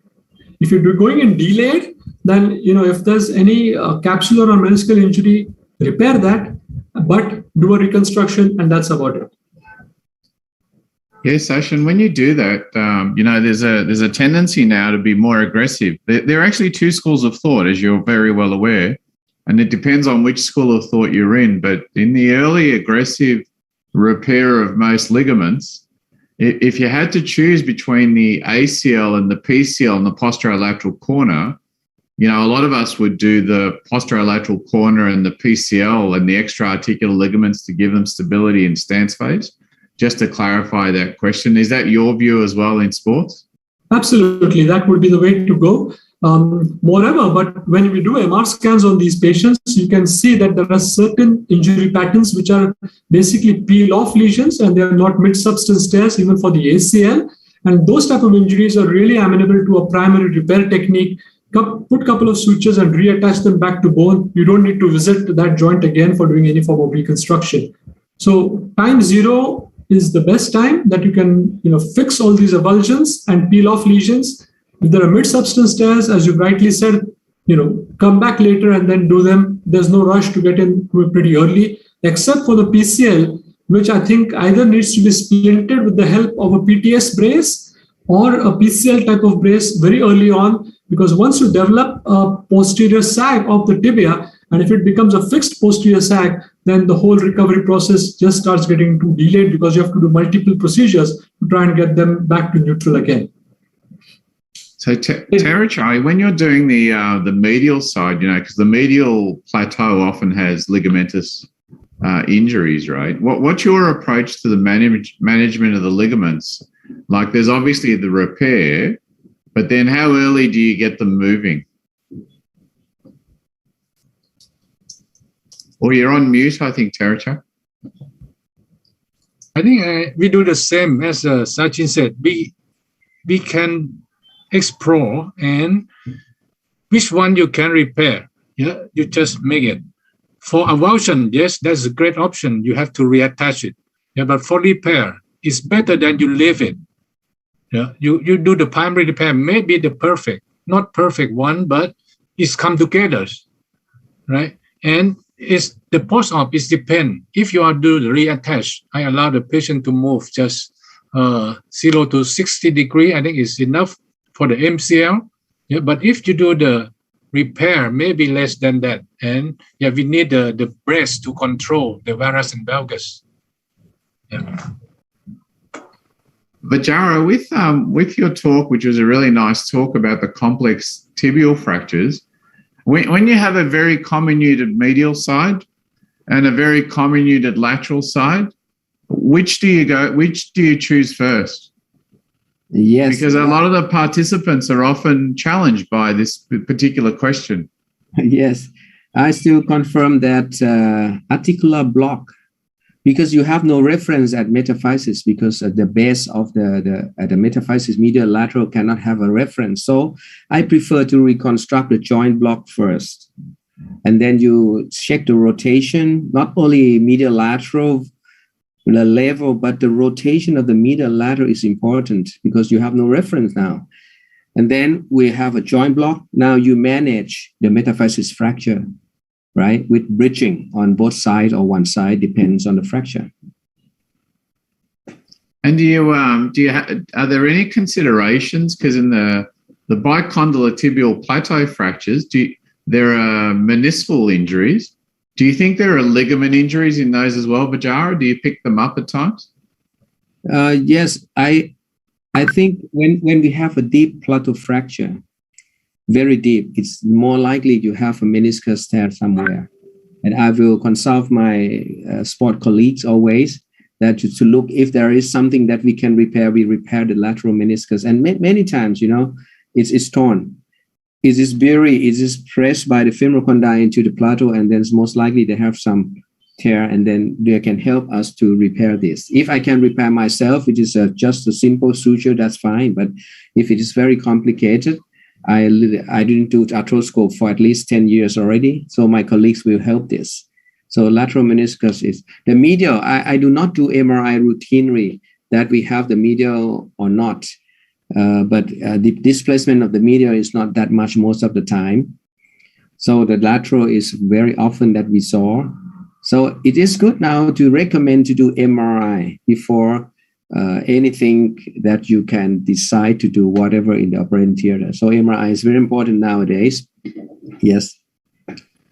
Yes, I agree. After these sorts of talks, and I think the insight when people are comparing the sports literature and the trauma literature, we're really focusing now on the intra-articular structures and really what Therachi talked about before, and Vajara was alluding to, which was the total knee solution that people are now talking about, and we're becoming more aggressive. Therachi, when you're planning your bony and soft tissue reconstruction, do you plan the plates? One of the participants was asking, do you plan the plates to provide space for you to be able to do your ligament reconstructions as well? Yes. Because I find it challenging, because if you've got all your screws across and you want to try and put a ligament across there to reconstruct an ACL for argument's sake, I find that sometimes you have to change the screws over and try and get it in the right spot. Yes, sometimes you cut your screws by the screws or the drill. Yeah, just sometimes happen. Yeah, but we plan. We have to plan. Let's try to avoid the jamming of both repairing. Yeah. You have to think not only just I want to put the screws and I screw in. You have to plan where is to put the ligament attachment. Has to be there, right? You cannot change the position, but your screws can change some position. Yeah, you have to think before you drill in it or screw in. Yeah, that's the point. And I think particularly if we're going to be talking and involving the sports guys a little bit more while we improve our skill set, we have to be collaborative. So if you put a big fat plate over where they're going to do their soft tissue reconstruction, it makes a challenging session, doesn't it? You mute. Absolutely. I would absolutely agree with the same, and that's the reason why it's good to get involved right from the very start of the procedure. And very frequently, me and my other friend, colleague who does trauma, I just sort of mark out or put small little KYs that I want these areas to be left alone, and then he sort of dials the fixation around the same. And with the availability of fantastic plates now, even the variable angle screws, it's really possible now to try and avoid those areas. And this benefits the patient greatly because everything can be done in one stage. I think I have to come back and start learning sports again now. Yeah.